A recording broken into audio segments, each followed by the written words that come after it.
Hi everybody, it's Alex here from Import Export Exposed. I'm the Managing Director and I help out Peter Sun on importing and selling products from China. And I'm actually located here, I'm actually on holiday, business holiday in Berlin in the Tiergarten's beer halls, enjoying a Löwenbräu Heller, that's what they call it.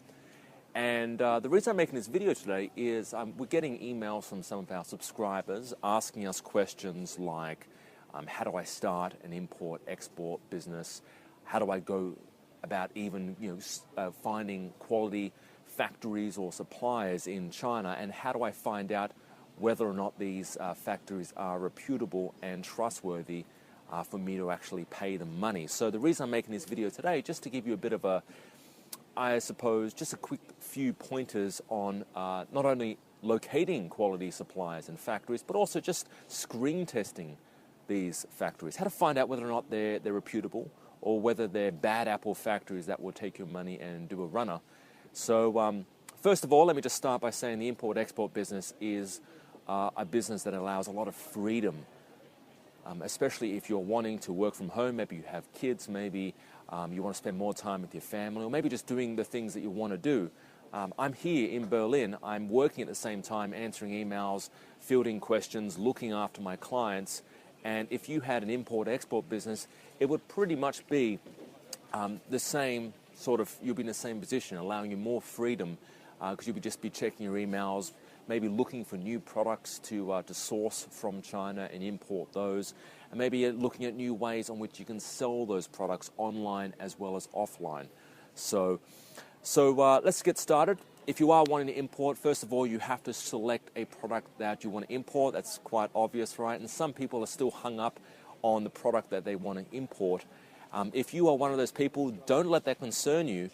There's heaps of products out there. You can import products that you're passionate about, or something that you think is a good seller. Maybe you've gone down to the markets and you've seen these products that are converting like crazy, and you're thinking, I might import one of those products. You can do it that way, but you can also do it in a way which you think the margin on a specific product might be quite big. You might say, well, I'm in this for the money. I might just import that product and we'll see how that goes. That's another way of selecting a product. But you can go on sites like Amazon bestseller list. If you actually go to the Amazon main page, it would actually show you the best seller list, so the products that are converting right now and what people are actually spending their money on, what people are buying online.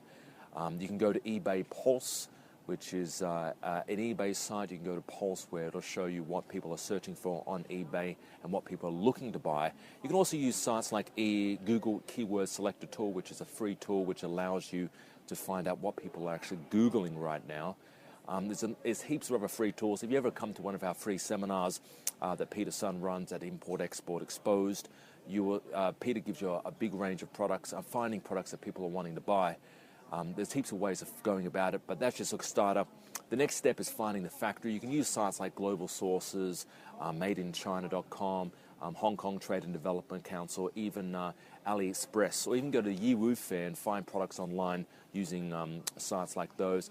The next step, and I'm not going to focus too much on this right here, but you've got to find, obviously, a reputable factory, and then you've got to sample test that factory. You've got to exchange back and forward, get a reasonable quote, and then arrange maybe 3 or 4 samples from each factory to find out and test the durability of each product, as well as, is it a quality material? Is it a quality product? If it's textiles, footwear, or clothing, or, as they say, TFC, in the importing world, you make sure it's a good quality cloth, good material footwear, good sole, or whatever it is you're importing. Make sure it's good quality. So that's all I have time for today for this video. But if you are interested in finding out more about the import-export business and how to go about starting your own importing business and then start importing products from China, head over to www.importexportexposed.com. There's a range of free videos that we give out to our clients and subscribers there. So thanks for watching, and we'll talk to you real soon.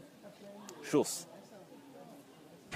To gain access to my free video lessons, where you will discover how to find hot products to import that people want to buy, 7 easy ways to locate quality factories in China that won't rip you off, my secret negotiation strategies to getting great prices from factories, how to sell your goods once they arrive from China, and much, much more, just go to www.importexportexpose.com.au. These trainings are normally valued at $500, but yours free when you visit my website now.